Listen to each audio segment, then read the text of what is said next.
Jesús, þú fyllir líf mitt gleði. Ég elska þig því þú ert góður Guð. Jesús, þú ert fegur en allt annað. Þú ert minn frelsari, mitt líf, þú ert mér allt. Jesús, minn fjarsjálf hef ég fundið og því dýrmætari Guð ert þú. Jesús, ég elska þig, drottinn minn.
så bjarmi af sól, birtan ein í ský,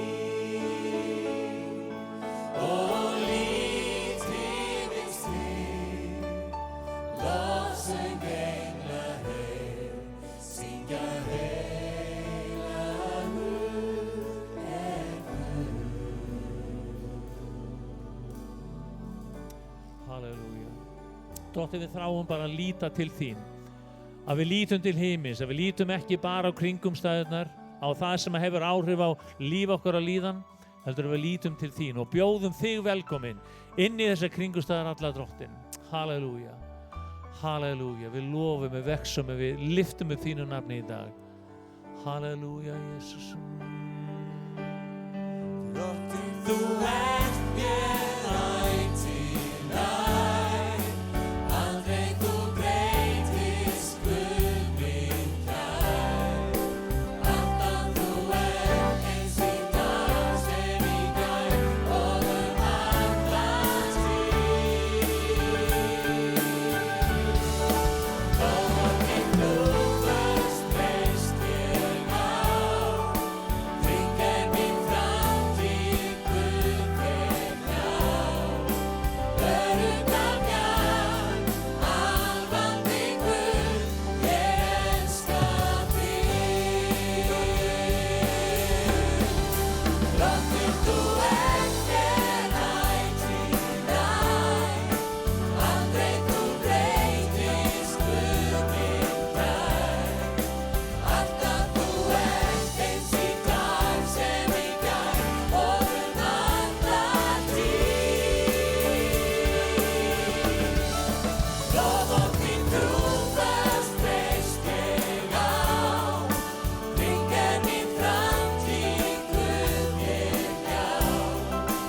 Örugga bjarg, alvandi Guð, ég elska þig.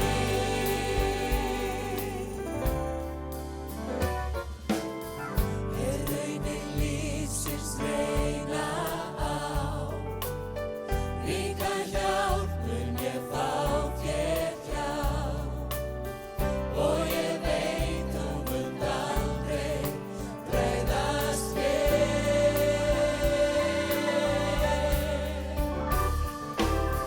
Er stormar lífsins steðja að, styrktu mig svo ég standist það.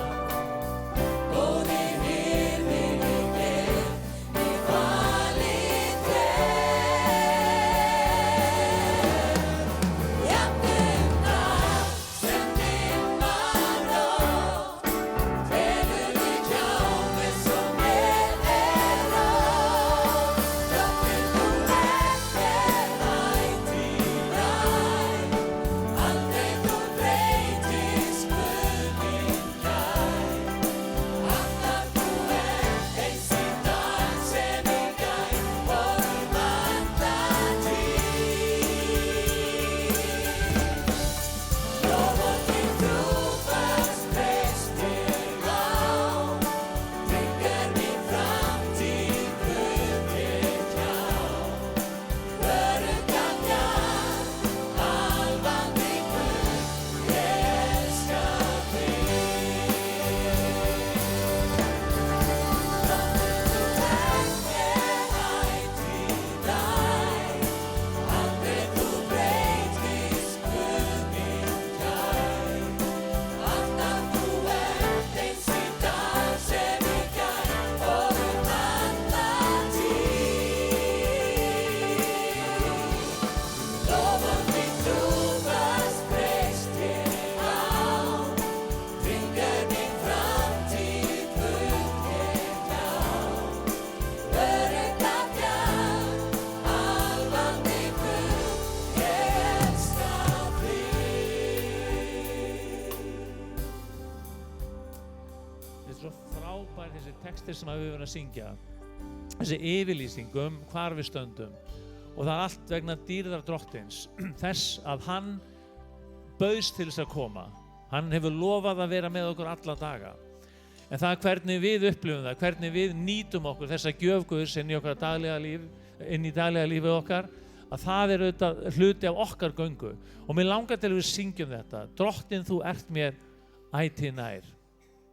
Og að við syngjum það af þessari í bæn, ef að það löngun okkur að þrá og ekki fullessan, en við getum sungið það af þessari og sungið það inn í okkar kringumstæðar allar.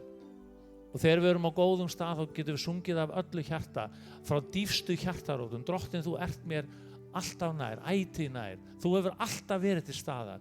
Þú hefur aldrei vikið frá mér, þú hefur aldrei sleppt hendina af mér í gegnum allar þessar kringumstæður. Ég var að syngja þetta saman.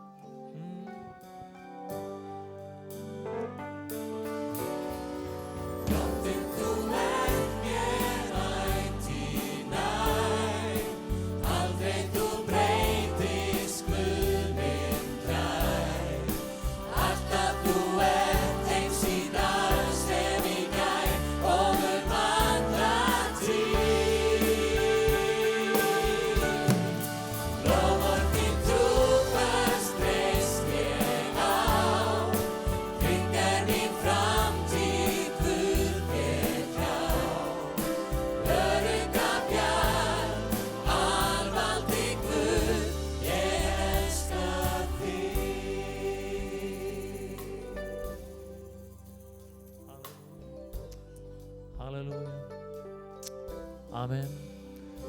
Það yndislegt líka að vita við trúföst systkini sem að koma og taka þátt og sameiginlega fáum við að byggja upp þetta samfélag og mér langar til þess að biðja ykkur að heilsa svona 2-3 og blessa hvert annað í Jesú nafni. Drottinn blessi þig. Er bara yndislega kveðja í byrjun þessa dag, svo innilega velkomin á samkomu í Fíladelfíu í dag.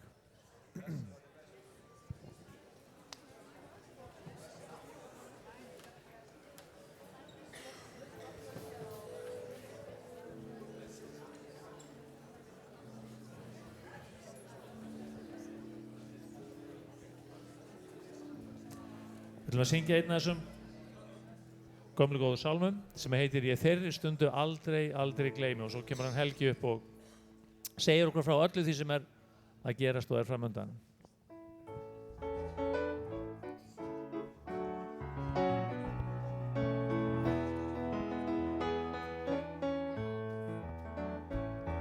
Ég þeirri stundu aldrei, aldrei gleymi, afbrot mín og þrjósku fyrst ég sá. Hver angurvært var þá mitt þreytta hjarta, hver þunga byrðin sem mér hvíldi á.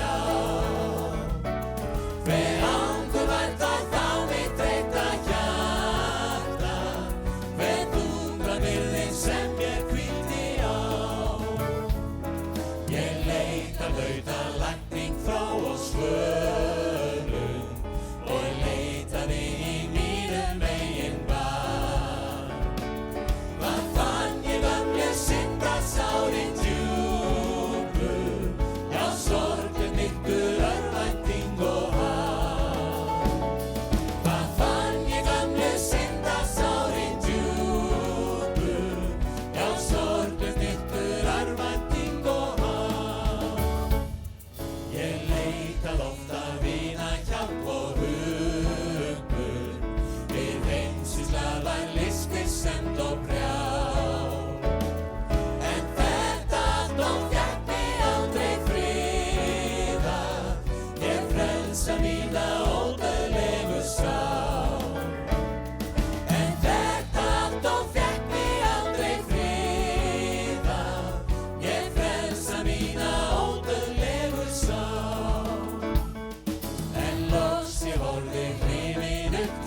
Amen.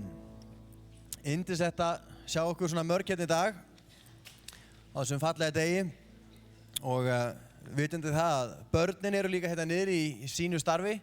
Það er nýtt fyrirkomulag á barnastarfinu þannig að þau fara beint í barnastarfið og fá þar sína samkomu. Búið að gera flottari aðstöðu og já, ég eiginlega vildi óska þess að ég væri barn stundum. Þegar ég sé hvað þau eru að gera. Ég er barn Guðs, það er rétt, en kannski verð ég bara þar á sunnudaginn, þannig að ef ég er ekki hér, þá veit ég hvað mig er að finna. Amen. Það búið að vera yndisleg vika fram að þessu, að við höfum verið með bænaátak í gangi hérna í kirkjunni, byrjuðum á mánudagskvöldið og höfum komið hérna saman hvert einasta kvöld klukkan 6 og þetta hafa verið bara yndislega stundir. Ég hef verið svo blessaður að sjá hvað bara var vel mætt á fyrstu stund og við erum nú vön að hafa svona bænavikur í kirkjunni í byrjun hvers árs og tekur oft svona 3-4 daga að svona fólk svona búið að hita sig og þá kemur góð bænastund, svona á 5. Það er oft þannig, maður svona oft upplifað það.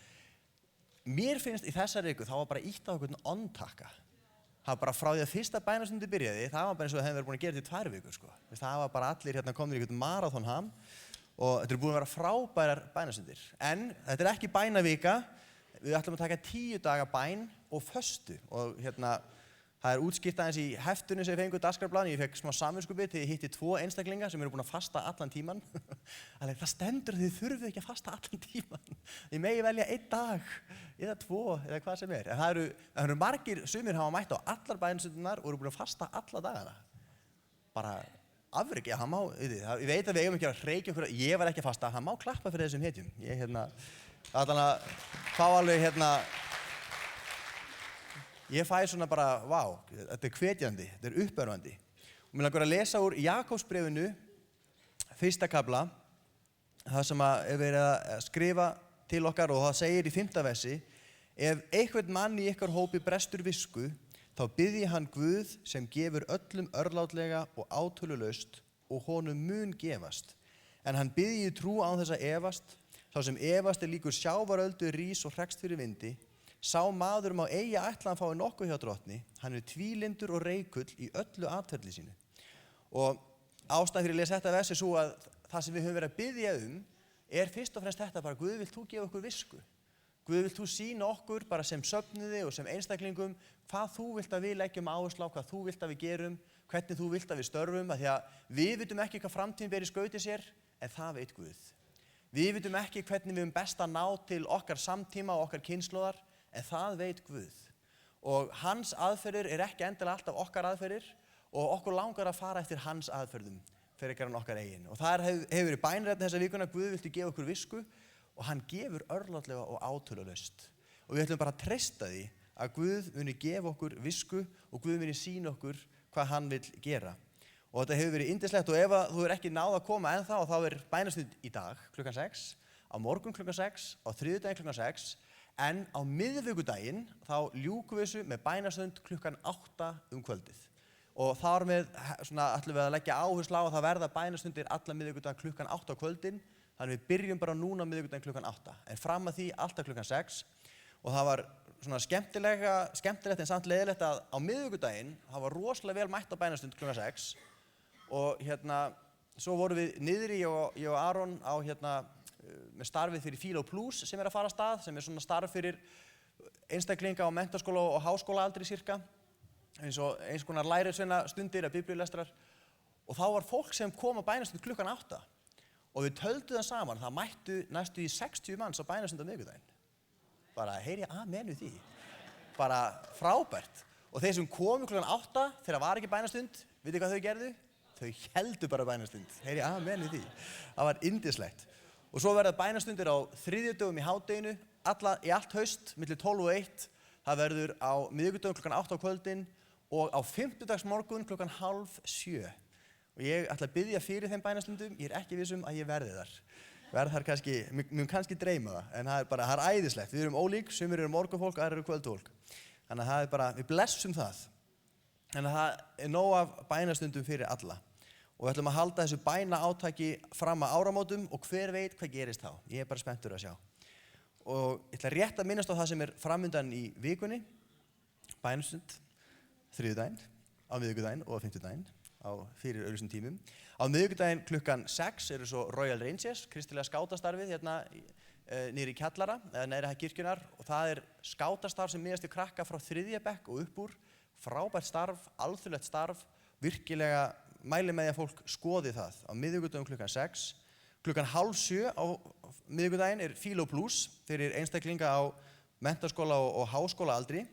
Svona biblíulestrar, þetta var virkilega vel heppnað síðast, voru rúmlega 20 manns sem mættu og áttum bara góða stund.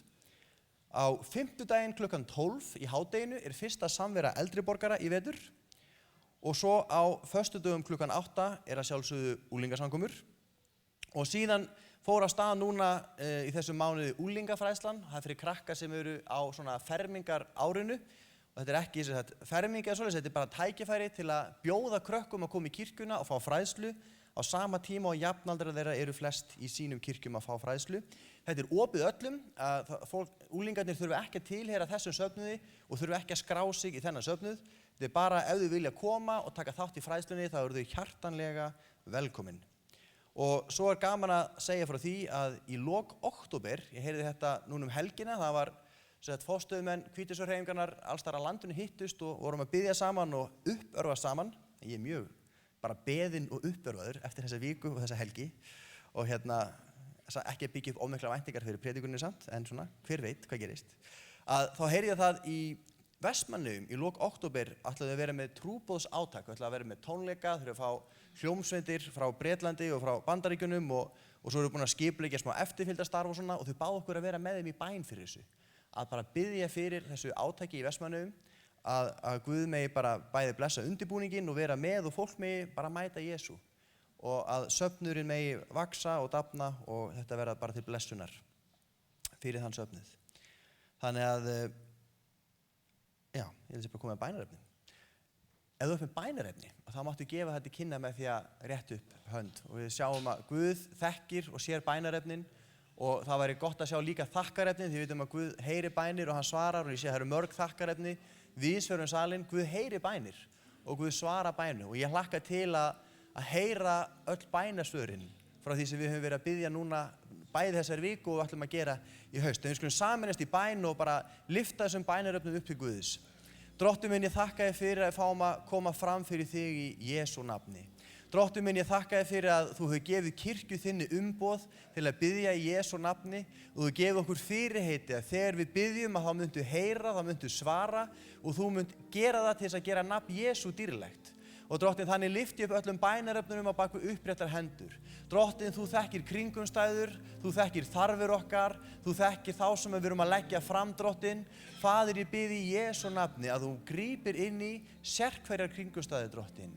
Faðir, ég biði að þú sýnir þig nálægan, að þú sýnir þig máttugan, Drottinn, að þú komir að, Drottinn, og þú gerir það sem bara þú getur gert, Drottinn minn. Og ég lyfti upp þeim bænaröfnum sem hafa verið send hingað inn til kirkjunar, Drottinn. Ég biði fyrir þeim sem eru sjúkir, Drottinn minn. Ég biði sérstaklega fyrir þeim sem hafa verið að senda inn bænarefni og eru að glíma við krabbamein, Drottinn, og önnur alvarleg veikindi. Faðir, við biðjum í Jesú nafni að þú grípir inn í. Við biðjum, Drottinn, að þú gerir það sem menn ekki geta gert. Og Drottinn minn, við vitum að þú ert góður Guð og við vitum að þú gerir oft stórkostleg undur og við biðjum þig, viltu gera fleiri undur okkur að meðal? Viltu lækna, Drottinn, viltu leysa og viltu gera þig dýrlegan, Jesús minn. Og Drottinn minn, þannig felum við okkur í þínar hendur, við felum söfnuðinn í þínar hendur og við biðjum líka fyrir landin okkar, Drottinn. Viltu blessa landið okkar, viltu blessa þá sem fara með völdin, viltu gefa þeim visku, viltu gefa þeim náð, bæði í landsmálum og í sveitarstjórnarmálum, Drottinn minn. Við biðjum, Faðir minn, að þú vendir landið okkar fyrir allri vá, Drottinn minn. Við biðjum, Drottinn minn, að þú loki landin okkar fyrir innflutningi fíkniefna, Drottinn. Við biðjum, Drottinn minn, að þú lokir landin okkar fyrir öllum óheilbrigðum áhrifum, Drottinn, öllu sem vill spilla, Drottinn, öllu sem vill rífa niður okkar þjóðfélag, Drottinn. Og ég biði þig að þú blessir landið okkar, Drottinn, blessaðu auðlindir okkar og gefðu okkur náð og visku í öllum málum, Drottinn, að fara vel með það sem þú treyst okkur fyrir og hjálpa okkur að vera örlátt land og gefandi land og land sem lifir eftir kærleika þínu, Drottinn, á allan hátt. Og þannig biði líka fyrir kirkjuðinni, Jesús. Hjálpa okkur að endurspegla þig í öllu sem við gerum. Í Jesú nafni, Drottinn minn. Amen og amen.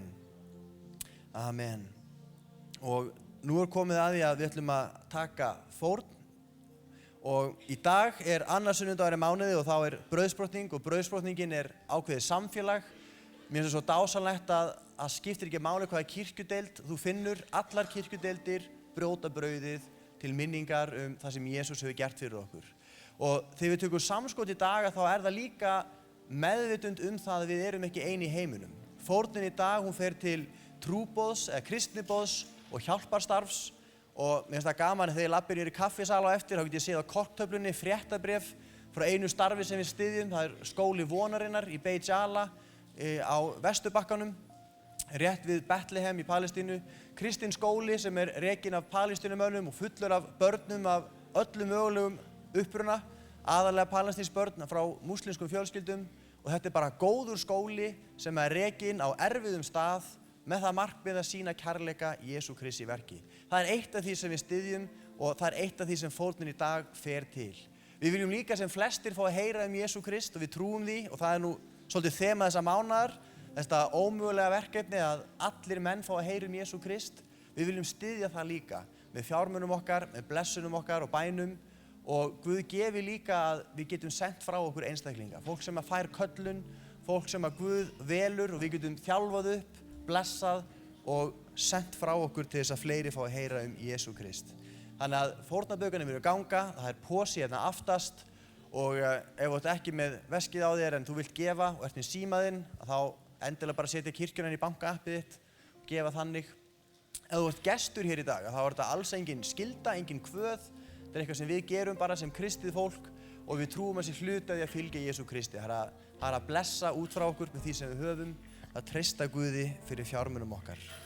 Og meðan að fórnin tekin þá átti ég að biðja öldungana og þá sem þjóna að brauðsbrotninguna koma og gera sig tilbúin því að við förum beint í brauðsbrotningu eftir fórnina.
Nóttina sem drottinn Jesús var svikinn, tók hann brauð, gerði þakkir, braut það og sagði: Þetta er líkami minn, gjörið þetta í mína minningu.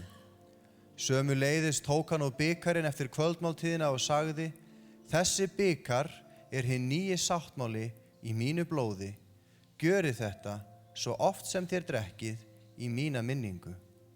Hvert sinn sem þið etið þetta brauð og drekkið af bikarnum, boðið þið dauða drottins þangað til hann kemur. Hver sem etur brauðið eða drekkur bikar drottins á óverðugan hátt, verður þess vegna sekur við líkama og blóð drottins. Hver maður prófi sjálfan sig áður en hann etur af brauðinu og drekkur af bikarnum. Amen. Og það er yndisleg forréttindi að fá að koma að borði drottins. Þetta er áminning náðargjöf Guðs, áminning það að Jesús Kristur gaf allt til þess að við mættum eiga frið við Guð. Hann gaf allt til þess að við sem vorum fjarlæg Guði mættum verða honum nálæg. Hann gaf allt til þess að syndin sem aðskildi okkur frá Guði mætti verða afmáð. Jesús gaf allt og hann lagði allt í sölurnar. Og allt sem við eigum frá Guði, það er gjöf. Og þess vegna komum við og við þiggjum af borðinu til að minna okkur á að þetta er náðargjöf, þetta er gjöf Guðs. Og svo kemur þessi áminning að eta ekki af borðinu á óverðugan hátt. Og það þýðir í rauninni það að við megum aldrei nota þessa máltíð til að gera lítið úr öðru fólki, til þess að hreykja okkur sjálfum upp eða til að einhvern hátt brjóta gegn hvert öðru. Og það er svo mikilvægt að við séum í friði hvert við annað. Að við sem erum systkini, við sem erum einn líkami, við séum í friði. Þannig að þetta er góður tími og við skulum taka smástund bara til að bjóða heilagan anda velkominn og til að leyfa Guð að tala til okkar. Drottinn er eitthvað í mínu hjarta, er eitthvað í mínu lífi sem ég þarf að gera upp. Heilagi Faðir, við bara komum fram fyrir því í dag í þakklæti og viljum koma í auðmýkt Drottinn og viljum þiggja af þínu borði. Og Drottinn, að þetta eru þessu orð eru svo alvarlega sem við lesum að við höfum að prófa okkur sjálf áður en við komum að borðinu. Drottinn, viltu tala til okkar í dag? Drottinn, við viljum koma og við viljum eta af þínu borði í þakklæti og af virðingu og á réttan hátt. Drottinn minn, ef það er eitthvað í líf okkar sem þú vilt að við gefum þér, Drottinn, þá gefum við það hér í dag. Drottinn, ef það er samband sem við þurfum að laga, Drottinn, þá viljum við ákveða hér og nú að gera það mál upp áður en dagurinn er úti, Drottinn. Faðir, ef það er eitthvað sem við þurfum að snúa okkur frá, þá viljum við koma fram í dag og þiggja af þínu borði, treystandi því að þú munir leysa, þú munir frelsa og þú munir gefa okkur náð, Jesús, til að lifa í sigri. Hjálpa okkur, Drottinn minn. Talaðu til okkar, Drottinn. Í Jesú nafni.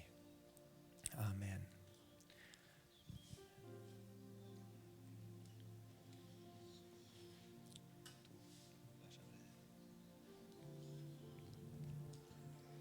Já, elsku Jesús minn, þakka þér Drottinn minn að við megum minnast þess að við erum líkami þinn. Hjálpaðu okkur, Drottinn minn, að líkjast þér, að hugsa eins og þú, að tala eins og þú, hafa sama hugafar og þú. Elsku Jesús minn, hjálpa okkur að sjá aðra eins og þú sást aðra. Elsku Jesús minn, vertu með okkur, bæði líf og starfi. Hjálpaðu söfnuði þínum að vera heilagur og ég bið hreinsan. Ég bið Drottinn minn að við verðum í nánara sambandi við þig. Hjálpaðu okkur, Drottinn minn, að minnast orða þinna á öllum tímum, hvort sem það eru erfiðir eða auðveldir. Þú ert með okkur og berð okkur yfir erfiðleikana. Þú ert með okkur líka í blíðunni. Hjálpa okkur að minnast þín á öllum tímum og líkjast þér á allan hátt. Í Jesú nafni. Amen.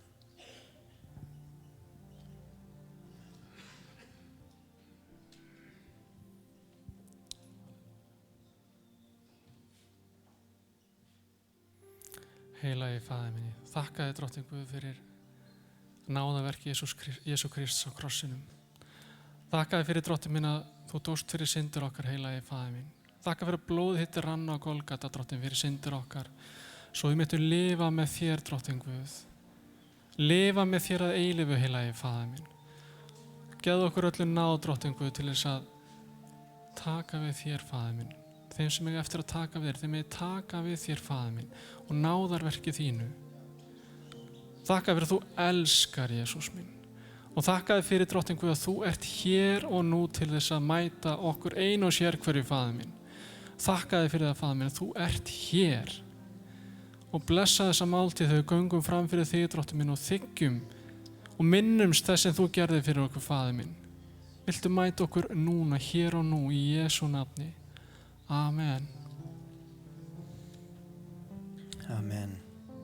Og svo byrjar lofgjörðin að hljóma og þá komum við fram og það er best að koma hérna megin úr sætaröðunum og við skulum ekkert vera að mynda langar raðir, við tökum okkur þann tíma sem við þurfum í þetta og svo verða 2 raðir hérna, við þiggjum brauð og bikar og það er svo gott að minna sig á það að við þurfum á náð Guðs að halda. Við þurfum að þiggja gjöf Guðs og þetta er áminningu það að við erum eitt með hvert öðru en líka öllum þeim sem játa Jesú nafn. Út allan heim kristið fólk að brjóta brauðið í dag á sama hátt og við, að þau tilheyra sama frelsara. Þannig að leið og lofgjörðin byrjar að hljóma og við erum búin að koma okkur hérna fyrir að þá eru velkomin að koma fram og við byrjum bara hérna fremst og svo færum við okkur aftar. Amen.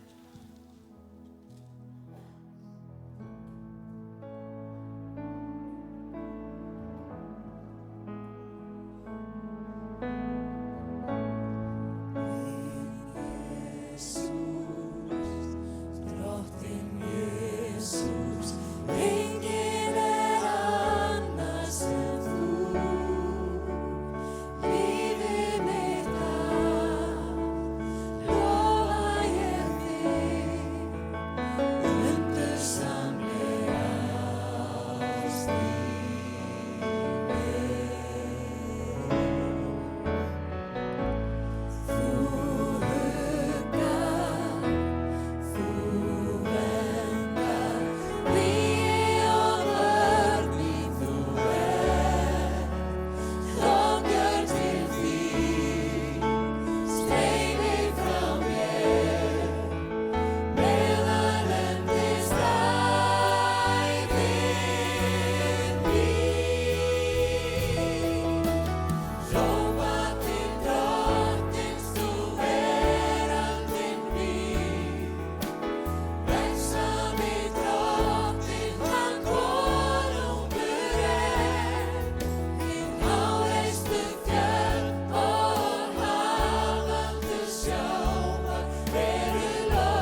elski þig, Jesús. Spurðu mig hvort ég elski þig, Jesús.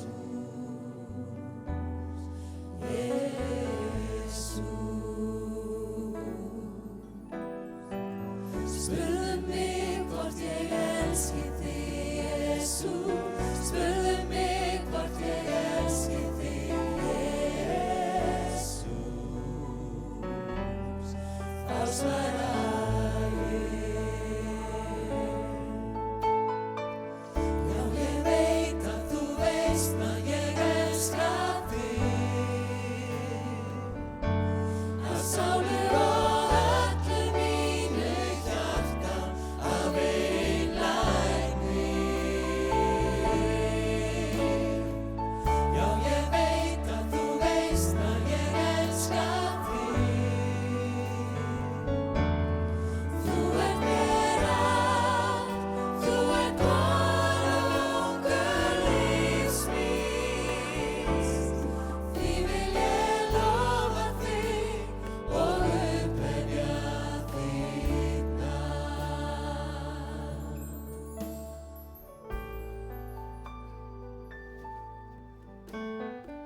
Spurðu mig hvort ég elski þig, Jesús. Spurðu mig hvort ég elski þig, Jesús.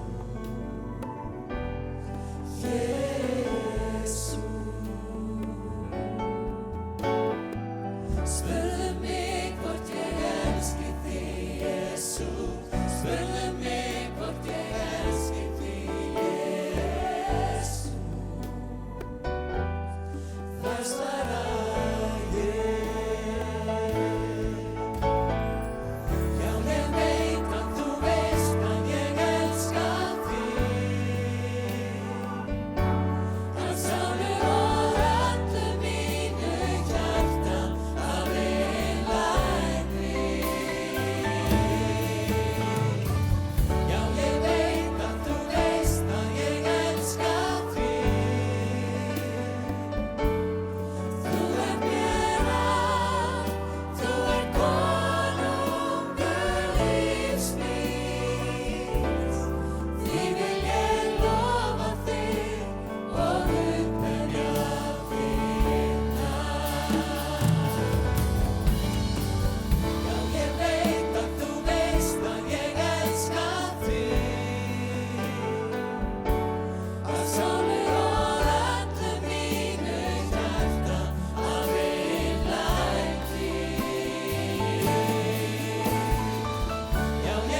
Lost in your spirit.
Drottinn, við bara byggjum þína nærveru áframhaldandi, Drottinn, yfir orðinu sem verður flutt. Og ég þakka þér fyrir, Drottinn, að þitt orð lifandi og kröftugt. Það beittar hverju tvíeggjuðu sverði, það smýgur inn. Og ég bið, Drottinn minn, að í gegnum lofgjör og tilbeiðslu, í gegnum brauðsbrotninguna hér í dag, að þá sé, Drottinn, akur hjartna okkar, plægðu til þess að taka á móti. Að það verði mjúk mold sem tekur á móti því frækorni sem að þú sáir, Drottinn, og vökvar með þínum heilaga anda. Drottinn, ég bið að blessa hann Helga þegar hann talar orði hér í dag, og ég bið, Drottinn, að þín hendi verði áfram yfir þessari stund. Halleluja. Í Jesú nafni. Amen.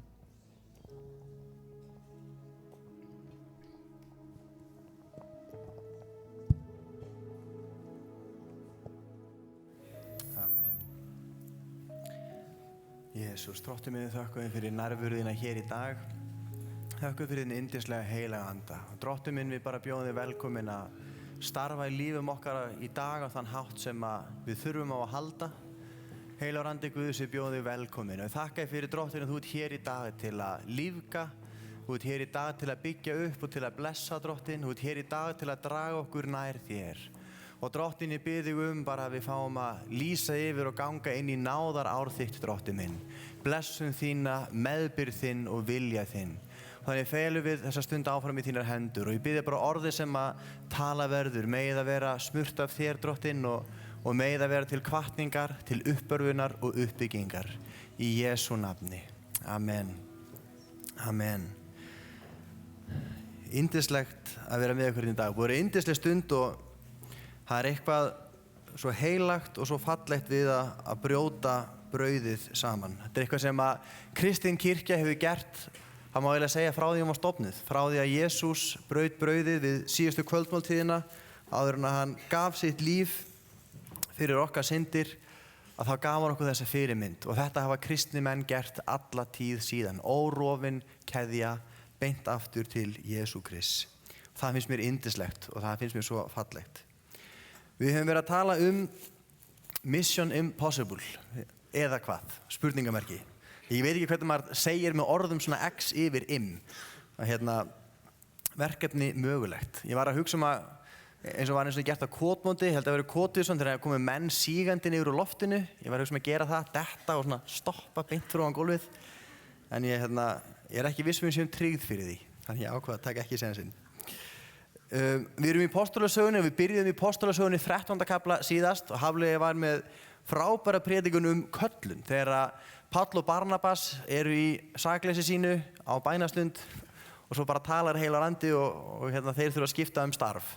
Þeir eru gerðir að fyrstu kristniboðunum. Það voru ekki til nein kristniboðsamtök, það voru engar reglur til, það var ekkert til sem að fólk kannski vissi hvernig það átt að virka. Bara þeir voru kallaðir og þeir fengu þetta verkefni að vera fyrstu kristniboðnir að fara út og predika Jesú Krist. Og við öll höfum einhvers konar köllun, öll höfum við verkefni og þau birtast með ólíkum hætti. Stundum er það svona eitthvað inngrip, eitthvað alveg yfirnáttúrulegt og óvænt. Stundum er það bara einfaldlega það að við erum rétt fólk á réttum stað. Og eins og góður maður sagði að það sem að þú sérða þér að í kirkjunni er mjög líklega það sem þú átt að vera að gera. Ef þú kemur inn og það er bara eitthvað sem þú sér það er gjörsamlega ólægi og þú skilur ekki að allir aðrir virðast bara vera fullkomlega sáttir, þá er það kannski þegar þú hefur vita og svona ekki þeir. Ég held að það sé hræðilegt að vera tónlistarmaður í kirkju þar sem er falskur gítar, en svona, ég veit ekki hvort það er 70% sem kannski taka ekki eftir því. Ef þú tekur eftir því, þá ertu með tóneyra. Þetta er svolítið þannig. Stundum virkar það þannig, en stundum er það svona alveg inngrip. Mér langar að lesa bara þetta er eiginlega versið bara eftir því sem að Hafliði las. Og þetta er vers 6, hann las niður vers 1-4 og það segir að eftir að Páll og Barnabas eru kallar þá fara þeir af stað og þeir fara út og svo segir þeir koma til var það ekki til Krítar, ég byrja ekki nú snemma, Kýpur segi ég. Þeir fóru alla eina allt til Pafos. Þar fundu þeir töframann nokkurn og falsbámann, gyðing hét Bar Jesús. Hann var hjá landstjóranum Sergiusi Páli, hygnumanni, sem hafði boðað þá Barnabas og Sál á sinn fund og fýsti að heyra Guðs orð. Gegn þeim stóð Elímas, töframaðurinn, en svo nafn hans útlagt. Reyndi hann að koma í veg fyrir að landstjórinn tæki trú, En Sál sem nefndur Páll hvessti á hann augun og sagði fylltur heilugum anda, og ég ekki að fara að blóta, ég að lesa Biblíunni. Þú djöfuls sonur, fullur allra véla og flærðar, óvinnur alls réttlætis, ætlar þú aldrei að hætta að rangsnúa réttum vegum drottins. Nú hönd drottins reidd gegn þér og þú munt verða blindur og ekki sjá sól tíma. Jafn skjótt fjall yfir hann þoka og myrkur og hann reikaði og leitaði einhvers til að leiða sig. Þegar landstjórinn sá þennan atburð varð hann gagntekinn af kenningu drottins og tók trú. Ég veit ekki alveg ef ég var á bænastund og einhver myndi nota þetta orðalag, ég væri svona, ok, var þetta heilarandi, var þetta holdið, ég veit ekki, en þetta hefur svona stimpil, þetta var í lagi, þetta má Páll. Það er ágætt að við munum hver forsagan þarna, þeir eru sendir af stað á bænastund og þeir eru fyrstir til að fara sem kristniboðar. Þið getið ímyndað ykkur hvernig þarna kirkjan ung og hún í hröðum vexti. Það fólk að komast til trúar, það þarf ekki eitthvað skipulag, þetta bara allt í svo miklu lífi og það örugglega gott skipulag á þessu, en þetta bara svona allt, það nýtt brum allstaðar, þetta allt svo spennandi, þetta allt svo lifandi, þetta allt svo nýtt. Og svo fara þeir af stað og þeir að fasta og biðja og svo bara kemur spádómsorð, bara þið eigið að fara og boða trúna og allir eru bara já. Og þeir eru örugglega blessaðir í bak og fyrir og þeir fara út og þeir vita ekkert hverju að vona og þeir vita bara ég að gera Guðs vilja, það búið að biðja fyrir mér alveg hægri vinstri, ég býst bara við meðbyrð það ekki. Ég að gera það sem Guð sagði mér að gera, þá gengur það vel. Er það ekki? Og hvað gerist? Að þeir eru kallaðir, þeir eru búin að boða trúna, við lesum ekki að margir hafa verið að taka trú, svo bara einhver valdamikill maður sem kallar á sinn fund landstjórinn, ekki til að skamma þá, heldur hann var forvitin, hann vildi heyra hvað þeir voru að predika. Þetta svona, ég veit ekki um ykkur, ég myndi bara sjá fyrir mér ef einhver tíma var tækifæri til að fara í hvítu jakkafötin, skiljið, að labba inn hérna, the man of God, fara inn, tala við landstjóran, gera einhver kraftaverk, bara þetta verður geggjað. En hvað mæti þeim þar? Hvað það sem gerist þegar þeir koma á þennan stað og standa fram við þessu mikla tækifæri? Það væri svo mikill framgangur fyrir fagnarerindið ef að maður með pólitísk völd tekur kristna trú. Það myndi vera svo sterkt fyrir kirkjuna. Vitið, að kirkjan var ólögleg á þessum tíma, kirkjan var auðvelt að vanvirðana, hver eru þið, akkur hlusta á ykkur, þetta ekki allir einhverjir fátækir bændur bara, getur eitthvað gott komið frá Galilu, var sagt Jesú, vitið þið, kirkjan var svona, naut ekki mikillega virðingar og hérna bara einhver valdamaður sem vil heyra fagnandi, rosalega væri sterkt að hafa hann með okkur. Og svo koma þeir og þá hitta þeir mann og það það sem kannski gerir þetta svo erfitt. Hann gyðingur eins og þeir.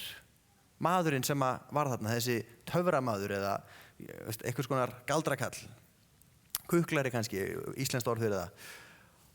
Hann stattur þarna inni, þeir eru komnir til að tala við landstjóran, en þá maður þar inni sem getur svo auðveldlega gert lítið úr þeim.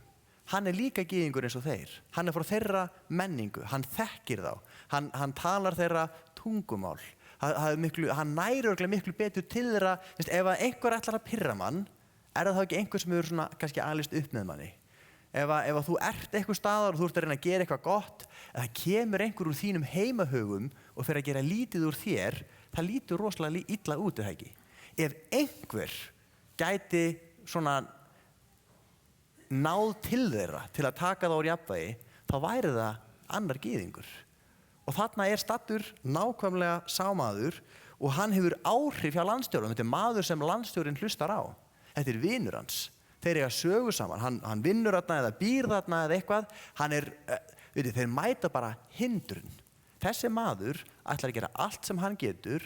Hann ætlar að beita öllum sínum áhrifum til að hindra það að þessi landstjóri heyri fagnarerindið. Og ekki bara þetta maður og þeirra menningarheimum sem eitthvað illa við þá eða vill ekki að fagnindin á fram. Þetta maður sem bara tilheyrir einhverju öðru ríki. Hann býr yfir einhverjum andlegum kröftum sem eru ekki frá Guði komnir. Og titill þessara seríu í rauninni, predikun í dag svolítið þegar ljós og myrkur mætast. Og það svo merkilegt að það fyrsta sem gerist, það fyrsta sem við lesum það eitthvað búið að gerast fram að þessu. Þetta sagan sem sögð. Þetta sagan sem að þótti þess virði að varðveita vegna þess að hérna gerist það sem gerðist svo oft í þjónustu Jesú. Þegar Jesús var að boða fagnaðarerindi, hvað gerðist þá? Þá gerði myrkrið vart við sig. Þegar Jesús að boða góðar fréttir, þegar Jesús að leysa fólk, hvað gerist þá? Já, það kemur sá sem heldur fólkinu föngnu og segir hingað ekki lengra. Hann mætir mótspyrnu. Og ég ímynda mér að hér í dag séum við samankomin með ólíkan bakgrunn. Við erum á ólíkum stað í okkar trúagöngu. Ég gerir ráð fyrir og ég eiginlega vona að séu einhverjir í dag sem að kalla sig ekki kristna eða tilheyra ekki þessari kirkju eða annari kirkju og ert í dag til að skoða eða bara að forvitni eða til að hlæja þessu bilaða fólki. Það allt leyfilegt. Ekki hlæja svo hátt að við spilum svo hátt tónlist að þú mátt alveg hlæja, það allt í lagi. Höldum bara og sért svona blessaður og leiðu okkur bara að halda það. En þá kannski hljómar þetta undarlega fyrir þér. Þetta eitthvað sem ekkert mikið talað Þetta eitthvað sem ef einhvern tíma verið talað svona þá verið gert í hæðnistón. Að það sé eitthvað hið illa, barátta góðs og ills og það sé til galdrakallar. Það bara, þegar ég heyri galdrakalla hugsa ég Kjartan í strumbunum. Ég sé eitthvað svona mann með pott og eitthvað kött og hann algjör klaufi og eitthvað. Þetta hljómar kannski framandi, þetta hljómar undarlega og það bara allt í lagi. En það rosalega víða í Nýja testamentinu þar sem við sjáum, þetta bara svo eðlilegur hluti af heimsmynd Biblíunnar og heimsmynd Nýja testamentisins að það til gott og það til illt, að það til ljós og það til myrkur. Og heimsmynd Nýja testamentisins nokkurn veginn svona, Guð til. Það svona pínu grunnur, Guð til. Og hann hefur sinn heilaga anda, hann hefur engla sína, hann góður, hann að verki í heiminum og hann vill gera okkur gott. En hið illa líka til og það svona höfuð engill hins illa, oft kallaður Satan, það merkir mótstöðumaður eða andstæðingur. Hann og hans föllnu englar líka til og það barátta á jörðinni milli þessara afla. Það sem þó rosalega kristaltært og mjög mikilvægt og stundum misskilningur að myndin ekki svo að hérna sé einhverju tveir jafn sterkir að takast á. Að þarna sé einhverju svona tvö öll, ljós og myrkur og það sé einhver svona raunveruleg barátta vegna þess að þau séu jafn sterk. Það alls ekki svoleiðis. Guð eilífur, almáttugur, hann skaparinn, hann alvitur og hann alnálægur og hann líka algóður. Hið illa, eða Satan sjálfur, hann skapaður, hann takmarkaður, hann ekki alvitur, hann ekki almáttugur og hann ekki allstaðar. Þetta gjörsamlega ójöfn barátta og hið illa á bara ekki séns. Það bara þannig. Hið illa á engan séns. Baráttan hins vegar á þeim forsendum að Guð hefur falið mannkyninu ábyrgð yfir jörðinni. Við hefum rosalega mikið val og baráttan okkar val. Hverjum leyfi ég að stjórna? Hverjum leyfi ég að starfa í gegnum mig? Hverjum hleypi ég að? Hverjum gef ég yfirráð yfir mínu lífi og jörðinni? Annar aðilinn elskar okkur, vill blessa okkur, byggja okkur upp og vill okkur óendanlega vel. Hinn hatar okkur og vill eyða okkur og vill bara stela, slátra og eyða. Og ég veit ekki þig ef þú átt erfitt með að hugsa þetta, ef þið finnst þetta erfitt konsept ég veit ekki bara þegar ég heyri hrylling, bara borgarastyrjalda, þjóðernishreinsanna, allan hryllingin og allt það sem að gerast í undir heimunum út allan heim, það hjálpar mér að trúa á þetta illa. Bara svona í alvöru talað. Bara hvaða eðlileg manneskja sem að fæðist með samvisku og hjarta eins og við öll inni, bara lætur sér detta hrylling í hug. Og bara hvernig getur það viðgengist. Og þessi hryllingur sem við heyrum af í Sýrlandi, bara það fyrsta sem ég heyrði í hugsa þetta, já, hið illa til. Bara þessi ilska, þetta ekki bara menn. Það eitthvað meira þarna bakvið. Og þarna birtist fram þegar myrkrið nær tökum á fólki, þegar myrkrið kemur fram. Og það verður alveg vissum að ég sé ekki að missa neinu. Og það sem við sjáum allstaðar í Nýja testamentinu og bara prinsip, og við sjáum í gegnum kirkjusöguna. Hérna var þetta gerast í fyrsta skipti. Kristnir menn fara út að boða Jesú Krist, segja góða fréttir, að menn geti eignast frið við Guð, að Guð elskar þig, Guð vill þér vel, Guð hefur fyrirgefið þér syndir þínar, Guð vill bjóða þér að koma að þessu borði og þiggja lífið úr höndum hans. Fólk þáði það boð og lífið þeirra umbreyttist gjörsamlega. Þetta er svo frábært. Hjónabönd endurreisast, það kemur friður inn á heimili, menn og konur sem voru að missa líf sitt frá sér, allt í einu fara þau að byggjast upp og verða það fólk sem þau sköpuð til að vera. Þetta er bara æðislegt. Akkur taka ekki allir við þessu? Og svo gerist það að það kemur mótstaða. Það eru andleg öfl sem eru bara á móti þessu, sem vilja ekki breytingar. Þau vilja ekki hið góða, þau vilja ekki að fólk losni. Og mótstaðan kemur fram. Og það kemur fram alltaf í hvert einasta skipti sem að kirkja Jesú Krists stígur fram til að boða fagnarerindið. Það má alltaf, það áeiginlega bara að gera ráð fyrir þessu. Það er kjánulegt að gera ekki ráð fyrir því. Og þetta gerist líka þegar kristið fólk tekur afstöðu og ákvörðun að helga líf sitt Guði meir. Þá má það alltaf búast við því að fá einhverja mótspyrnu. Og mótspyrnan getur birst á svo marga vegu. Freistingar, það er ekki fyrirsjáanlegt. Hver er djöfullinn? Hann er freistarinn. Það kemur með freistandi tilboð. Það er svo freistandi að falla í bara gamla góða. Eða jafnvel eitthvað sem að þú varst að glíma við og var freisting fyrir þig. Svo bara ákveður nei, ég ætla að snúa mig frá þessu, þá færðu tilboð aldarinnar. Þá færðu það sem þið alltaf langa til en aldrei eignast.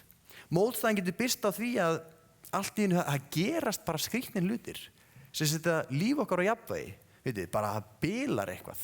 Og það er bara mjög algengt við svona, ef maður halda einhverja samkomu eða það er eitthvað svona trúboðsátak, það bara bilar alltaf eitthvað. Það er bara þannig. Það bara fer alltaf eitthvað á skorðunum eða eitthvað klikkar. Það er svona ótrúlega skrýtnir hlutir og maður hugsa að þetta getur ekki bara verið tilviljun. Þetta gerist alltaf á þessari stundu. Það gerist eitthvað til að setja líf okkar úr jafnvægi. Eða bara einstaklingur sem hefur svona sterk tök á okkur, eitthvað brotið samband, hann gerir eitthvað til að setja okkur úr jafnvægi. Mótstaðan birtist mjög oft þannig í okkar persónulega lífi. Stundum kemur það fram í bara óvæntum veikindum, bara annarkvort hjá okkur eða okkar nánustu. Þrýstingi á veikleika okkar og stundum, og það gerist líka að þá bara upplifum við svona, maður getur kallað það grímulausar andlegar árásir. Og fyrir þann sem hefur aldrei upplifað þetta eða aldrei heyrt tala svona, þetta hljómar kannski ótrúlega skringilega, en ef maður hefur einu sinni séð þetta, þá er þetta bara ekkert skrítið, þá bara veit maður að þetta er bara raunverulegt. Þetta er eins og þú hefur aldrei séð regnboga, það hljómar fáránlega, það koma svona litir á himininn, hvaða sveppi varst þú að tína? Bara eitthvað svona, og þetta er eitthvað svona strik, en þú getur ekki snertan og alltaf þú lappar þá færist hann. Þetta hljómar fáránlega. En bara ef þú séð regnboga, bara já, það er til regnbogar. Þetta er svolítið þannig. Og maður getur upplifað að bara allt í einu að fá bara hræðilegar martraðir. Og svona, ég er ekki bara að tala þú horfir á ljóta bíómyndu og þú dreymir illa, þetta er bara eitthvað svona ógeð. Og það er ekki endilega það sem er dreymið sem er svo ógeðslegt, það er bara tilfinningin þegar þú vaknar sem er svo ógeðsleg.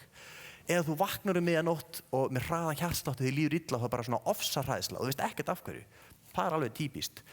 Eða þá að þú lendir bara eins og þeir, að það kemur bara einhver galdrakall, einhver einstaklingur sem er bara í tengslum við einhver ill öfl eða er bara undir einhver slæmum áhrifum sem kemur bara og stendur gegn þér á einhvern hátt. Það getur birst á ótrúlega margan hátt. Mjög oft, sérstaklega í kristilegu starfi, og það er kannski algengasta myndin, þá er þetta litlir hlutir sem þjóna þeim eina tilgangi að draga úr okkur kraftinn, draga úr okkur hugrekkið, draga úr okkur móðinn. Það sem er svo mikilvægt að muna, og við veit að fólki finnst óþægilegt það er óþægilegt að ímynda sér að sé til einhverjar illar verur sem eru ósýnilegar. Mér finnst bara, þetta er svona kóngulær, ég á bróður sem býr í Ástralíu og ég sá eitthvað myndbanda sem að var einhverja styrta klósett í Ástralíu og svo kom svona kónguló á stærð við hönd sem svona lag niður og var að synda í vatninu og fór svo klifrað upp, þannig að maður sá hann ekki. Ég gæti bara aldrei sest á klósett í Ástralíu eftir það. Ég væri bara með fyrst myndi ég spreyja smá blásýru, svo myndi ég setja eitthvað svona rafskaut, svo myndi ég bara halda í mér. Það var svona bara loðinn lófi með eitraðar tennur, bara ég fæ svona, það er ógeðslegt, eitthvað svona lítið sem þú sérð ekki og hérna, eitthvað svona ósýnilegt afl sem, þetta hljómar hræðilega, maður er hræddur við þetta. Það sem er svo mikilvægt að muna og það er, stærsta vopn óvinarins er að telja ykkur trúmann sé ekki til. Það er það besta vopn sem maður veit, að þá eru enga varnir uppi. Næst besta vopnið, það er að gera ykkur ógeðslega hrædd við hann.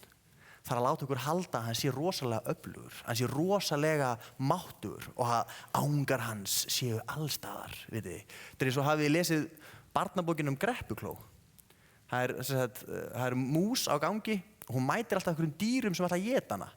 Og þetta er allt í rými, ég man ekki öllu rýmin, en svo er hann alltaf að segja, já ég er einmitt að fara að hitta hana Greppukló, vin minn. Og það er Greppukló, hver er það? Og hann hittir slönguna og kemur með hann er með eitthvað ógeðslegar klær og eitraða vörtu og eitthvað takk og uppáhaldsmaturinn hans er slönguhakk og slangan alveg fyrir í panik og skríður undir stein og svo hittir hann refinn og hún er best steik af ref og svo sér hann hérna ugluna og bara uppáhaldsmaturinn er ugluís og dýrin alltaf flýja þau svo hrætt við Greppukló og hvað gerist svo?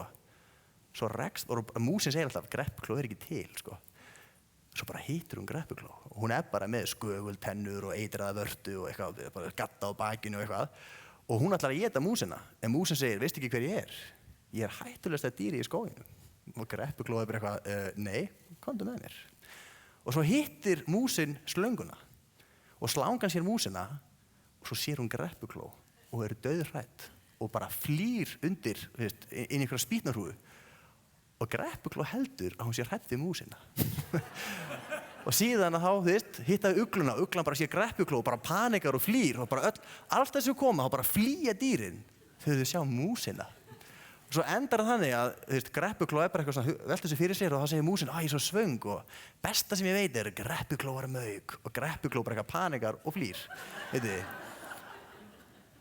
músin var ekkert ógnvænleg en Greppukló trúði því að hann væri það. Þetta svolítið þannig. Óvinurinn hefur rosalegt vald svo lengi sem við trúum því að hann hafi það.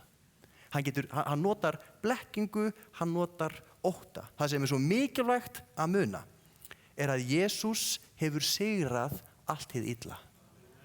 Jesús hefur sigrað. Það er barátta en þegar allt kemur til alls þá er baráttan unnin. Það er baráttan, en baráttan tilheyrir Guði fyrst og fremst. Og hann sigrar. Hann er sterkari, hann er meiri. Í Kólósubréfinu, 2. kafla 15, það er bara, það er uppáhaldsversið mitt, það kemur þessu. Hann fletti vopnum, tignurnar og völdin. Og þegar Biblían tala tignur og völd, þá er hann að tala þessar svona andaverur í himingeimnum. Hann tala þessi andlegu öfl. Hann fletti vopnum, tignurnar og völdin. Það er gott eitt og sér það ekki. Þau eru vopnlaus, en það fyrir lengra. Og leiddi þau fram opinberlega til háðungar þegar hann fór sigurför sína í Kristi. Hann rústaði þeim, veitir þið. Þetta var bara, hann fletti vopnum, þau eru vopnlaus og hann hefur leitt þau fram til háðungar með sigri sínum í Jesú Kristi. Þau eiga ekki séns í hann. Jesús hefur sigrað. Og þegar Jesús sendi lærusveinana út til að boða trúna, þá segir hann, allt vald er mér gefið á himni og jörðu, farið því. Jesús sendir okkur út í þessum krafti. Allt vald er mér gefið á himni og jörðu, farið í þeim krafti. Farið í því umboði, farið í þeirri vitneskju. Þið mætið alveg myrkrinu, þið sjáið mótstöðu, þið sjáið svona týpur eins og þann Elímas, en ekki óttast. Ég er með ykkur og ég hef allt vald á himni og jörðu.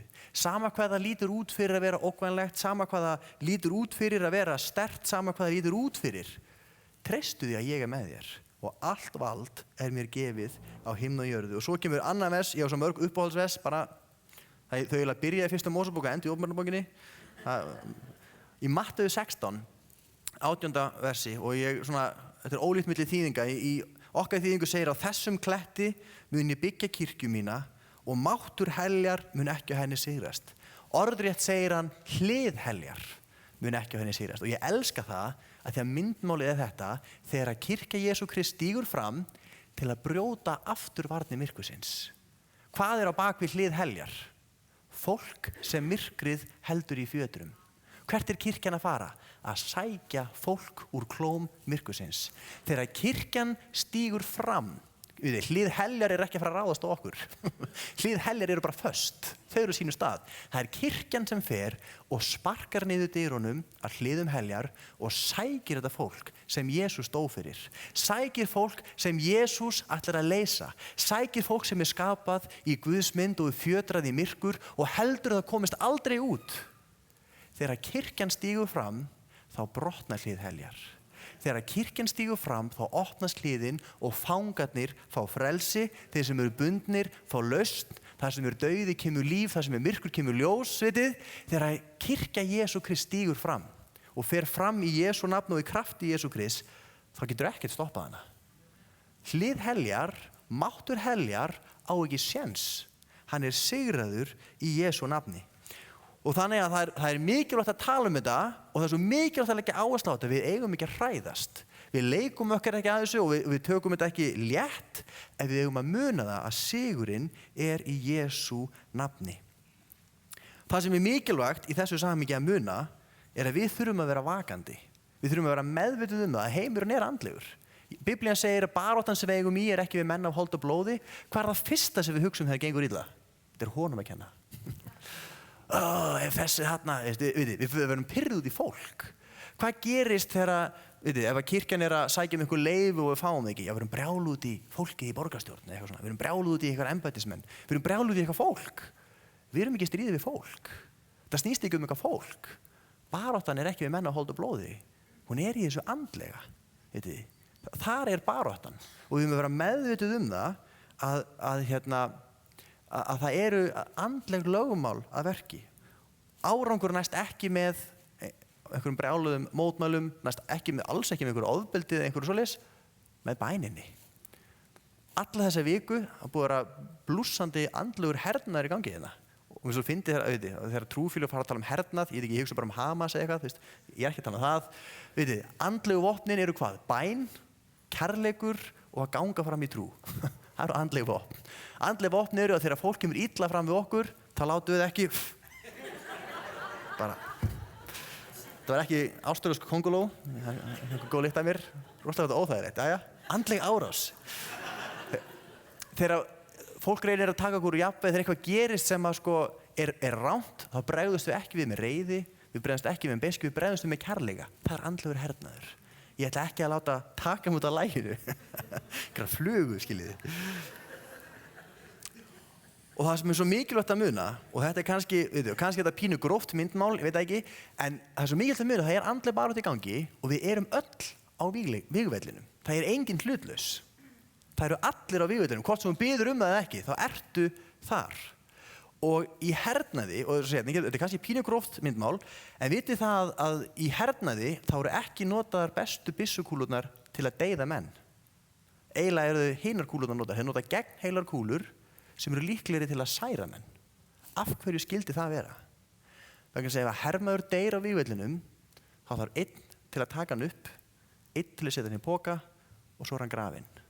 Ef hann er særður, þá þarf að flytja hann rosalega varlega. Það þarf að fara með hann á spítala, það sem er fullt af fólki á hjúkrunum, það þarf rosalega mikla peninga og orku að setja hann í endurhæfingu og svo þarf að hjálpa honum að aðlaga samfélaginu. Það er miklu meiri orka, það er miklu erfiðara og það tekur fókusinn að þurfa að hlúa þeim sem eru særðir. Og endilega við eigum að gera það, ég er ekki að tala um eitthvað að það sé hræðilegt. Ég er bara að segja, þetta er kænska í hernaði. Það er ekki það að fella hermennina, það er miklu betra og það er verra fyrir óvinnin að hafa sem flesta særða. Það er meiri orka. Það tekur fókusinn, það eyðir mannafla. Það gera menn. Þetta er ógeðslega ljótt og þetta er ógeðslega illa hugsað en hernaður er bara ógeðslega ljótur. Andlega talað, það er kannski bara svolítið erfitt fyrir óvinnin að taka okkur alvöguleik, að ræna frá okkur trú okkar eða hjálpræðinu. Það er svona, hann getur það ekki að vild. Það hvað gerir hann? Hann reynir að taka okkur umferð. Hann reynir að láta okkur verða vanhæf til að stíga fram.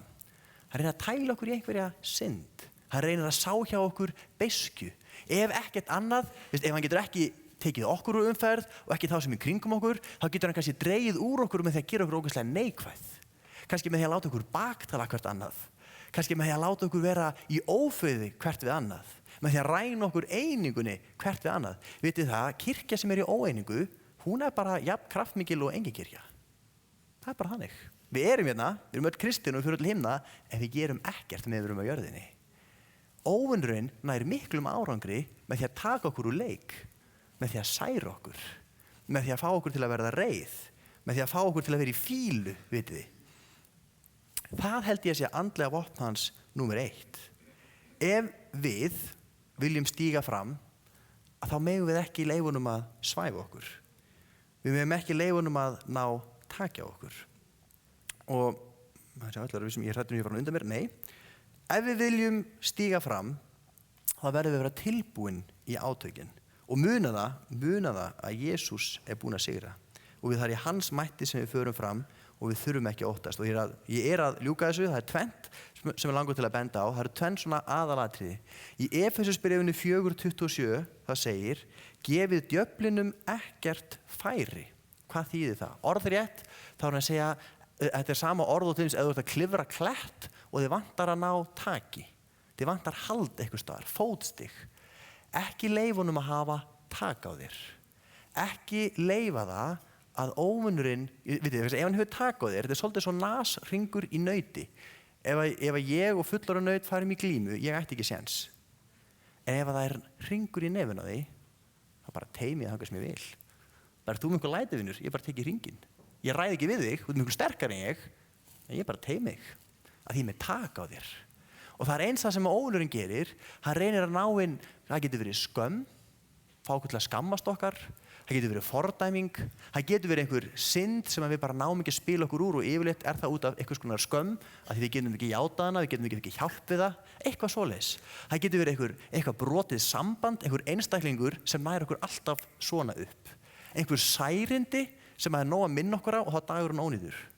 Já, þessi hann að fara eitthvað, hann að fara að gera eitthvað, allir minna hann á þetta, dúp, þú tekir nú leik, hann með tak. Ekki leyfa honum að hafa tak. Þá tekur hann nú leik, 1, 2 og 3. Skiptir engu máli hvað við erum sterk, skiptir engu máli hvað við hefum mikla gjafir, skiptir engu máli hvað við mikla hæfileika, bla bla bla bla bla. Hann tekur bara í handfangið sitt. Við erum ennþá kristinn, við tilheyrum ennþá Jesú, við erum ennþá á leiðin til himna, en við gerum ekkert gagn á jörðinni. Hann hefur tak á okkur. Gefið honum ekkert færi. Og þetta kemur fram í samhengi, það listi af alls konar syndum sem segir ykkur snúið ykkur frá, ekki gefa honum færi. Ekki lifa í þessum hlutum því þá nær hann taki á okkur og hann stjórnar ykkur. Og svo segir Jesús í Matteusar guðspjalli þar sem það var ungur drengur sem hafi verið einmitt bundinn af hinu illa, það var andi sem að kvaldi hann og lærisveinarnir báðu en þeir gátu ekki rekið andan í burtu, gátu ekki rekið hann út. Og þeir spegja bara af hverju Jesús. Og hann segir, þetta kyn verður eigi rekið út nema með bæn og föstu. Og það ekki ein bæn og ein fasta, hann tala þetta lífstíll bænar og föstu. Eitt orðið þetta væri bara að lifa helguðu lífi, líf sem ég lifi í nánd við Guð. Og ég tók einu svona kúrs, og nú kom út fyrir punktana mína en alltaf læg, það var forstöðumaður frá Kongó sem var í þannig umhverfi hann var að þjóna miklu af fólki sem hefði verið í alls konar svona kukli og andatrú og öllu mögulegu og hann þurfti mjög ofta að kljást við þetta, fólk var með eitthvað svona andlegan farangur og svo var hann að segja manni, sumt af þessum sögum voru bara, þetta var bara mjög merkilegur tími að sitja því, sérstaklega hann talaði bara frönsku og ég kann fullt af alls konar orðum hristing og skjálta á frönsku, getur sagt ykkur. Alveg bara, alla sögurnar voru bara eitthvað, ég sagði alltaf að biðja fyrir hún og svo bara alveg bara svaka sögur, mikið að gerast. Og svo var fólk svona að spyrja hann bara, hvernig díla maður við þetta? Hann sagði, það fer bara eftir þínu svona andlega myndugleika, andlega valdi. Og fólk bara, andlegt valdi eitthvað, ok, og bara hvernig fær maður það? Og þá horfði hann bara á okkur sem verðum bara öll kjánar og sagði bara, við þurfum daglega lífið með Jesú. Bara, þitt daglega lífið með Guði, gefur þér andlega myndugleika. Ef þú átt bænalíf, og ef þú lifir í bæn og föstu, ef þú ert reglulega að taka þig frá og að draga þig nær Guði, þá bara ertu svo Móse þegar hann kom af fjallinu, hann glóði af nærveru Guðs.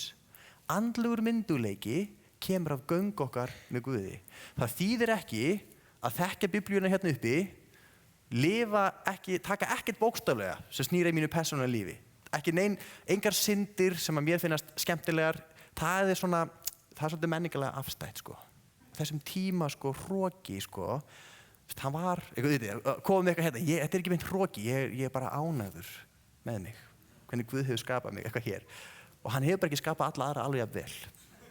Eða, það er bara, já, þessi synd, sko, vitið hvað við? Hlutir í Biblíunni, ef þú lest það og þú ert eitthvað svona, finna alls konar leiði fyrir akkurat ekki við þig, og svo ætlar að fara að biðja fyrir sjúkum, sko, þá bara tekur þú Guðs orð bókstaflega og þetta bara, alveg hérna. Það gengur ekki upp. Ef ég tek ekki bókstaflega það sem Biblían segir mig og mitt líf, þá hef ég ekki rétt til þess að taka bókstaflega það sem hún segir annað. Ég get ekki staðið í einhverju svakalegri trú að lýsa einhverju svakalegu yfir með orði Guðs ef að líf mitt bara segir eitthvað allt annað. Ef ég lifi á skjön við það, þá hef ég ekki rétt til að nota það. Það hljómar kannski svolítið hart, en þetta er bara satt. Hafið pælt, af hverju gerast færri kraftverk á Vesturlöndum en annars staðar? Af því við höfum svo margar ástæður fyrir að fylgja ekki Biblíunni. Af því við tökum Jesú nafn fyrir okkur hendar. Við lifum ekki lífstíl föst og bænar. Við erum á upptekinn við að hafa ofana fyrir okkur. Við erum á upptekinn við svo margt. Þetta hljómar, og ég er ekki að reyna að fordæma, þetta á bara líka við mig. Við þurfum bara að taka okkur á. Og þetta er bara lögmál sem við sjáum. Daglegt líf mitt með Jesú hefur bein áhrif á hversu mörg bænasvör ég sé.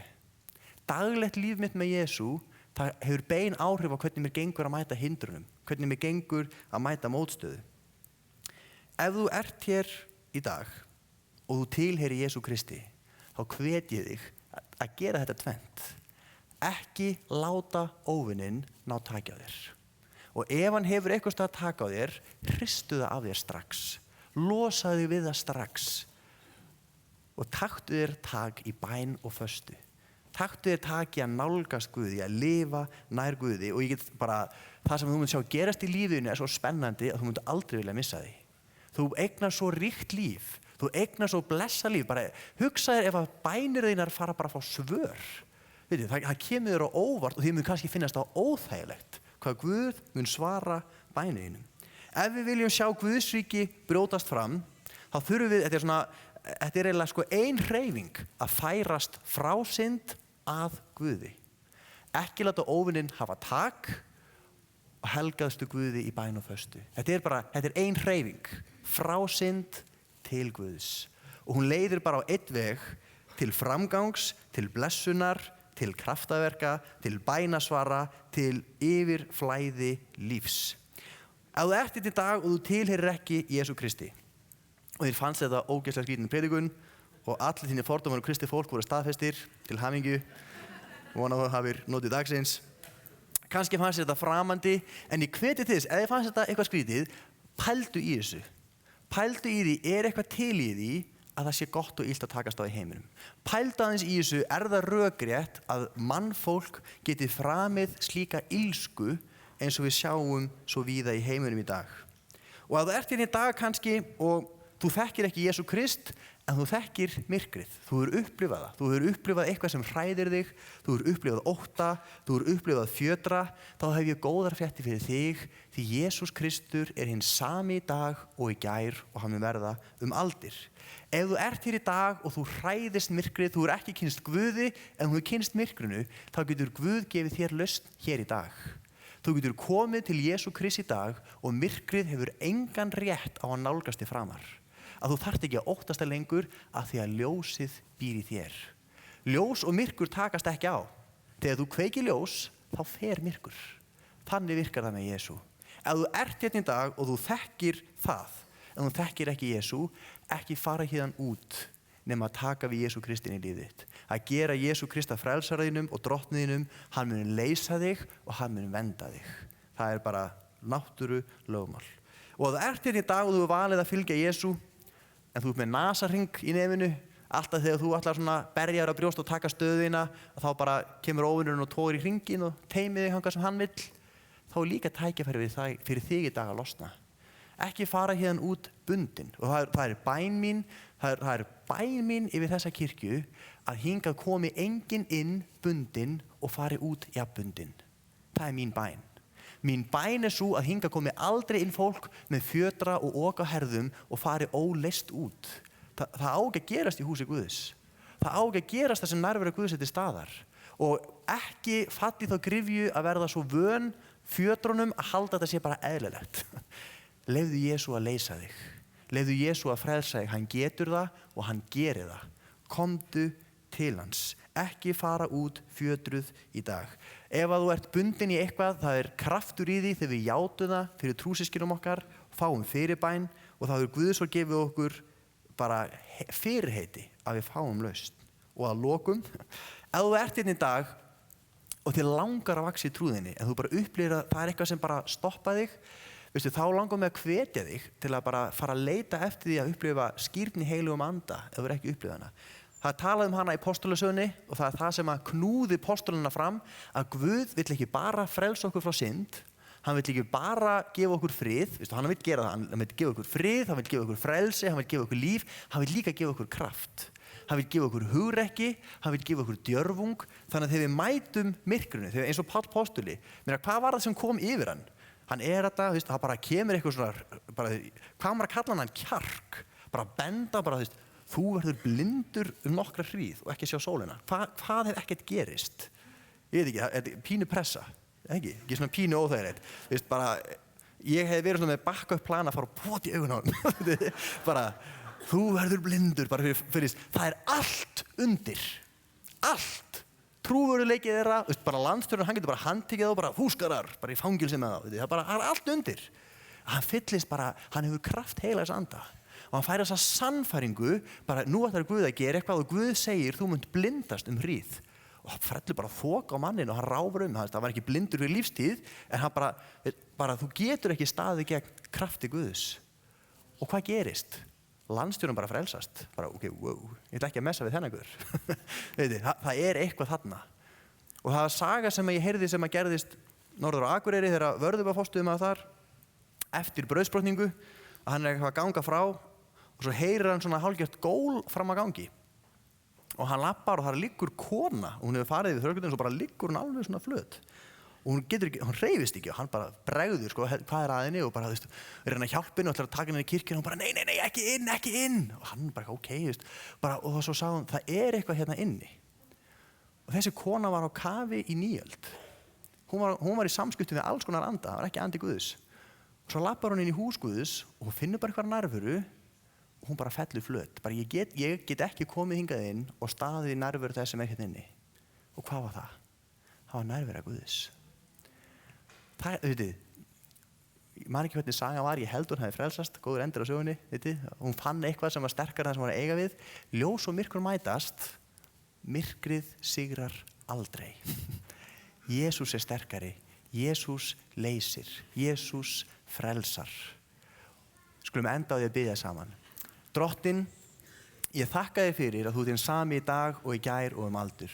Þakka þér fyrir að Jesús að fyrirheiti þitt yfir kirkju þína er það sama í dag og það hefur verið frá upphafi Drottinn, að þú úthellir þínum anda yfir þitt fólk og þú leysir fjötra myrkursins. Þú leysir bönd syndarinnar, þú leysir fordæmingu Drottinn, þú leysir okkur undan því sem við halda okkur í fjötrum og þú gefur okkur líf í fullri gnægð.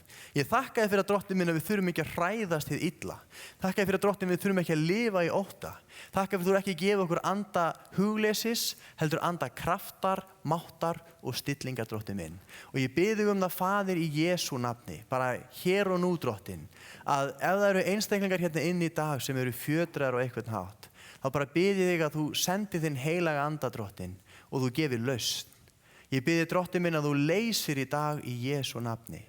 Og ef það eru kristnir einstaklingar hérna inn í dag sem eru heftir í sínu andlega lífi, eru heftir í trúargöngu sinni vegna þess að óvinurinn hefur náð tangarhaldi, vegna þess að hið illa hefur fengið taka á þeim, að syndin hefur taka á þeim Drottinn. Faðir, þá þakka ég þér fyrir að þú lítur ekki til okkar með fordæmingu, þú lítur ekki til okkar með vonbrigðum, þú lítur til okkar og þú vilt frelsa og þú vilt leysa hér og nú. Og það biði þig Faðir í Jesú nafni. Ef það er einhver sem hefur komið hingað fjötraður í dag, Drottinn að hann gangi út frjáls. Drottinn, ef það er einhver sem hefur komið hingað í dag og verið með ótta í hjartanu, verið með kvíða í hjartanu og jafnvel upplifa það að það er eitthvað illt sem er að valda þessu Drottinn. Faðir, þá biði ég að þau fá að upplifa lausn og frelsi í dag. Og svo biði þig það Jesús, hjálpa okkur að vera kirkja, bæði þessi söfnuður og allir kristni söfnuður á Íslandi, að vera kirkja sem sækir fram. í þínum krafti. Hjálpa okkur að vera kirkja sem ekki búið að taka úr leik. Að vera kirkja sem ekki hægt að stjórna og ekki hægt að bara slökkva á með einhverjum einföldum aðferðum. Hjálpa okkur að ganga fram í þínum krafti. Og ég bið þig það, Drottinn minn, við fáum að sjá bara út frá þessu húsi og öðrum húsum þar sem Jesú nafn upphafið, að það fá að sjá varnarlínur myrkursins hrynja allt í kring, Drottinn. Og ég bið að fá að sjá víglínur bara Guðsríkisins færast framar, Guðsríkið vex og vald myrkursins minnkar. Það bið ég Faðir í Jesú nafni og mættu við sjá hlið heljar brotna á Íslandi, Drottinn. Og mætti streyma fram kristið fólk, lærisveinar Jesú Krists, til að leysa fólk úr fjötrum, leysa fólk úr myrkri, leysa fólk úr vonleysi og koma með ljós, líf og lausn í Jesú nafni. Þannig biðjum við, Drottinn, í Jesú nafni. Gefðu okkur tíma apostolasögunar á okkar tímum, Drottinn. Gefðu okkur tíma framgangs og blessunar og lausnar í Jesú nafni. Halleluja, við lofum þig og við tignum þig og við þökkum þig, Drottinn minn. Amen. Amen. Og ef þú ert hérna í dag og þú vilt fá fyrirbæn, þá verða fyrirbændur hérna inn í hliðarsalnum. Það þarf ekki að vera út af því sem ég talaði en ef að predikurinn snerti við þér, þá skaltu endilega ekki fara fyrir þið búin að fá fyrirbæn. Og ef þú ert hérna í fyrsta skipti, þá kaffi hérna niðri eftir samkomuna og að því að við viljum taka vel á móti gestum, að þá bjóðum við að koma að upplýsingaborði hérna niðri. Þú fer niður stigann, þá sérðu rauðan vegg, þar fyrir framan borð með alls konar spjöldum. Ef þú fyllir út lítið spjald fyrir okkur, að þá viljum við gefa þér fallega gjöf, fína gjöf, til að bjóða þér velkomin og þakka þér fyrir að vera með okkur hérna í dag. En við förum núna til fyrirbænar, þeir sem það vilja þiggja. Við dveljum smástund áfram í lofgjörð og svo má fara að sækja börn í barnastarf og þiggja kaffi hérna niður í kaffisalnum. Bænastund klukkan 6 í dag, á morgun og hinn og svo 8 á miðvikudaginn. Amen.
Takk fyrir samveruna í dag, systkini, og Drottinn blessi okkur eitt og sérkvært og mæti sérhverju þörf fyrir þá sem að vilja fara inn í hliðarsalinn og fá fyrirbæn, þá verður bæn þar áfram og biðja ykkur þegar þið farið niður að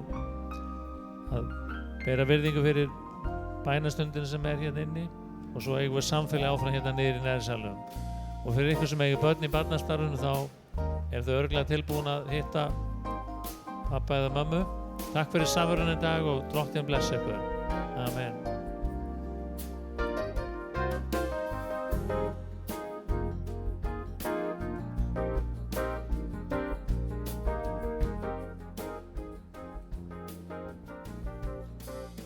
Já, þá er þessari samkomu lokið hjá okkur í dag. Ég veit ekki eiginlega hvað er á að bera niður af öllu því sem að Helgi sagði. Þetta var bara svo margt í því sem að er nauðsynlegt fyrir okkur að heyra og fyrir okkur bara til þess að geta haldið áfram. Ég hvet þig sem að ert að hlusta eða ert að horfa á, ef þú átt ekki Biblíu, til dæmis, þá er það fyrsta að verða þér út Biblíu. Ef þú hefur ekki efni á að kaupa hana, þá byttu fyrir því einhver komið til þín og gefið þér hana. Reyndu Guð á þann hátt líka. Hann reynist trúr í stóru og smáu, og ég bara ætla líka að hvetja þig að ef þú hefur tök á að vera með okkur á bænastundunum sem eru hérna í kvöld klukkan 6, á morgun annað kvöld klukkan 6, þriðjudaginn klukkan 6 og svo á miðvikudaginn klukkan 8. Þetta eru yndislega stundir og hér er samankominn hópur sem af öllum stærðum og gerðum og er yndislegt að taka þátt í. En líka ef að þú ert myrkur í hjartanu eða hvað það er sem þú ert að berjast við, að þá komdu fram fyrir Guð með það. Við erum líka hér að eftir samkomur á sunnudögum þá er fyrirbænir og þú getur komið fram til fyrirbæna og þú getur líka haft samband við kirkjuna, sent okkur tölvupóst eða hringt eða komið og við byggjum fyrir þér og með þér. Og ég ætla að biðja með þér núna á þessari stundu og annars hvet ég til að koma ef þú hefur mögulega tök á því. Heilagi Faðir, Drottinn minn, ég þakka þér fyrir að við getum komið fram fyrir þig með allt okkar. Hvort sem það er lítið eða stórt, Drottinn minn, hvort sem það er ótti eða sorg eða fjötrar eða hvað það er sem við erum bundin í, Drottinn minn, því að við erum öll bundin í eitthvað og öll erum við með eitthvað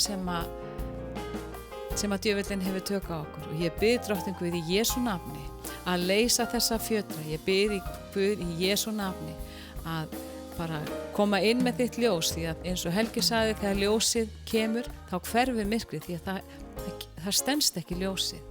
Og ég bið Drottinn Guð, heilagi Faðir, fyrir öllum þeim, sérstaklega sem er að hlusta eða horfa, Drottinn minn, að þú mætir þeim núna á persónlegan hátt. Heilagi Faðir, þannig að það með ekki efast í hjarta sínu að það er þú ert lífið, þú ert vegurinn, Drottinn Guð, heilagi Faðir, og þú ert sannleikurinn. Og ég þakka þér fyrir það, Drottinn Guð, í Jesú nafni, heilagi Faðir. Takk, Drottinn Guð. Og ég biði bara og ég skora á þig að, eins og Helgi sagði, taktu skrefið í átt að Guði og Guð mæti þér. Guð mæti þér í öllum þínum kringumstæðum, hvar sem þú ert, í hvaða ástandi sem þú ert, þá mætir hann þér og hann vill mæta þér, og láttu engan segja þér neitt annað. Það er ekkert sem að þú hefur gert eða sagt sem að getur dregið úr því að Guð vill mæta þér. Þannig við bara hertökum þá hugsanir til hlýðnis við Drottinn Guð. Í Jesú nafni. Amen. Takk fyrir í dag.